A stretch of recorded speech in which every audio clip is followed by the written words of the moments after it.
berhubung dengan perjalanan pengurusan wang zakat Majlis Agama Islam Wilayah Persekutuan.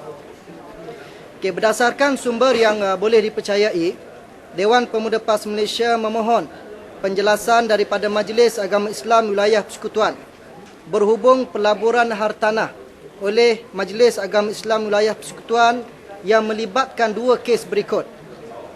Yang pertama, pembelian tanah lot 1506 hingga 1513 di Lorong Haji Hussein, Seksyen 41 Mukim, Bandar Kuala Lumpur untuk tujuan pembinaan Ibu Pejabat Mawib pada tahun 2009.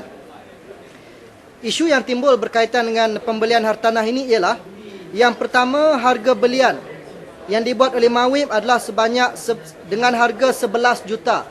Manakala harga yang disyorkan oleh Jabatan Perkhidmatan dan Penilaian Harta adalah 10.38 juta.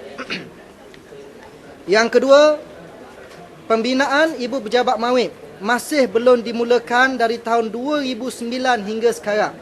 Sehingga Disember 2011 masih lagi belum dibuat sebarang proses pembinaan. Maka Ibu Pejabat Mawib tidak dapat dibina seperti mana yang dirancang. Dan Mawib terpaksa menyewa semenjak 2009 hingga 2011. Kos sewa di bangunan Perkim adalah sebanyak 1.3 juta setahun. Jadi jumlah ini didarab dengan 3 tahun. Berapa puluh juta duit rakyat, duit zakat telah dihabiskan. Yang seterusnya ialah kos ubah suai. Untuk Ibu Pejabat Mawib saja melibatkan kos sebanyak 5 juta ringgit. Dan seterusnya ialah kos pembinaan yang semakin meningkat, akan meningkatkan lagi kos untuk pembinaan Ibu Pejabat Mawib yang sepatutnya telah dibina pada tahun 2009. Seterusnya, tapak ini telah disewakan kepada syarikat Zasolis Sdn Bhd dengan kadar sewa sebanyak RM8,100 sebulan, bermula daripada 1 Julai 2010 hingga 30 Jun 2011 untuk tujuan parkir kenderaan awam. Jadi RM8,100 sebulan didarabkan dengan 12 bulan. Berapakah profit ataupun keuntungan yang diperoleh oleh Mawib berbanding dengan kos yang terpaksa ditanggung untuk sewa sebanyak 1.3 juta setahun. Seterusnya, permohonan oleh Mawib tidak diluluskan oleh DBKL untuk membina Ibu Pejabat Mawib kerana tidak menepati dasar perdagangan pusat bandar. Ini hartanah yang pertama. Hartanah yang kedua, pembelian tanah milik Yapim di lot 1215 hingga 1217 bersebelahan dengan tanah kosong Mawib di lot 1023 hingga 1026 di Seksyen 69 Jalan Kalong of Jalan Samping.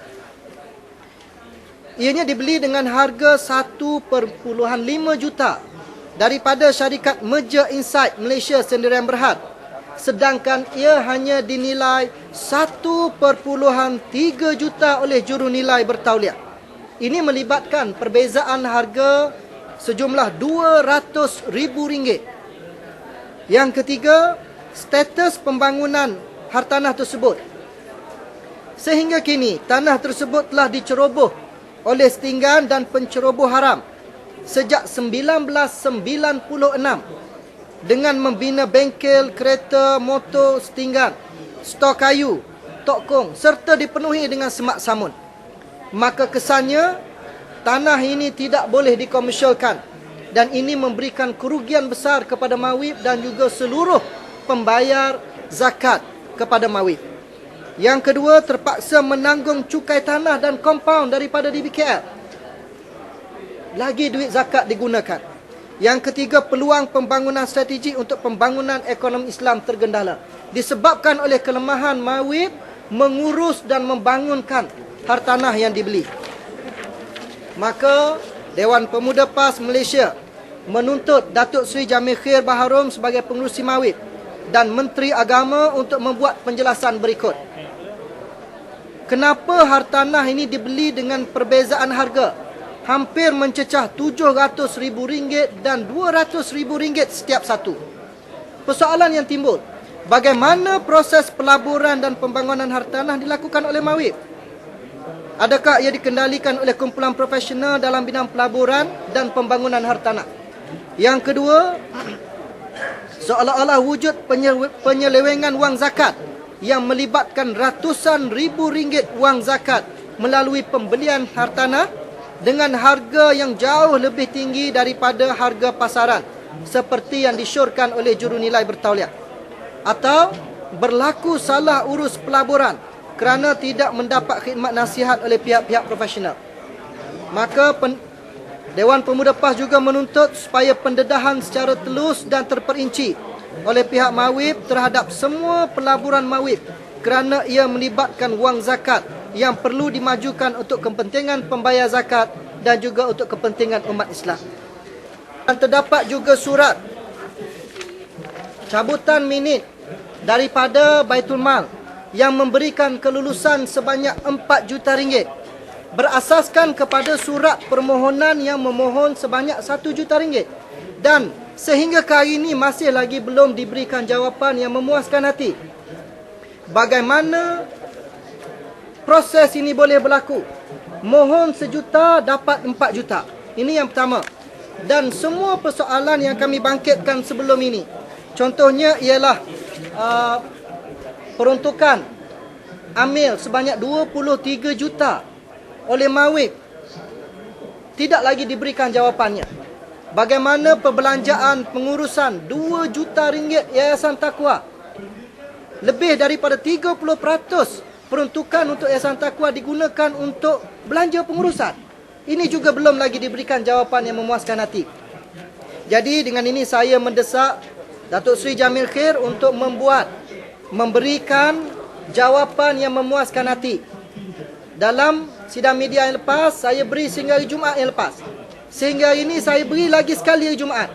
Kalau masih belum dapat jawapan yang memuaskan, kami akan buat laporan polis dan laporan SPRM terhadap semua keraguan-keraguan yang timbul di atas perjalanan pengurusan keuangan MAWIP dan juga Yayasan Taqwa.